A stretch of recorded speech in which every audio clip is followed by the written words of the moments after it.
Aujourd'hui, les Sims fêtent leurs 25 ans d'existence, mais saviez-vous que la franchise était une avant-garde du wokisme? Mais enfin, ça va pas! Car un jeu de simulation où vous pouvez être en couple avec qui vous voulez, peu importe le genre, à l'époque, c'est carrément transgressif. Et le pire, c'est qu'à la base, ce n'était pas vraiment voulu par l'équipe de développement. Tout commence à partir de 1997, lorsque le studio Maxis commence à travailler sur le jeu. Les Sims se veut être une simulation de la vie, incluant donc le travail, les loisirs et forcément l'amour. Il serait donc naturel et réaliste de permettre aux joueurs d'avoir des relations homosexuelles. Mais dans les jeux de l'époque, c'est loin d'être la norme. Electronic Arts, l'éditeur des Sims, ne veut pas prendre de risques. La décision est donc prise de ne pas intégrer les relations entre personnes de même genre. Sauf qu'en 1998, le développeur Patrick J. Barrett rejoint l'équipe et il n'est pas mis au courant de cette décision. On lui donne l'ancienne feuille de route qui permet toutes sortes de relations amoureuses. Étant lui-même gay, il ne se pose pas de questions et implémente cette fonctionnalité. Et comme il l'explique au New Yorker, à l'époque, étant donné que personne ne croit au succès du jeu, ça ne fait pas de vague.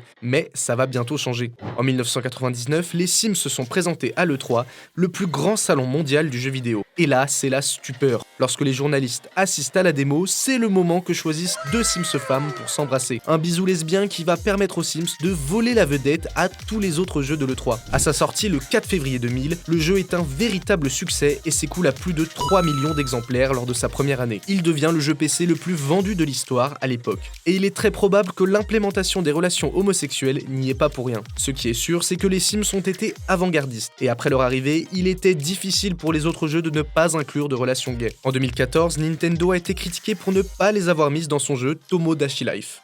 Au final, les Sims, c'est donc 25 ans de refuge pour les personnes queer et d'émancipation, jusqu'en 2024 avec l'inclusion des relations polyamoureuses. Certes, sans l'avoir vraiment voulu, mais c'est ce qui aura fait son succès.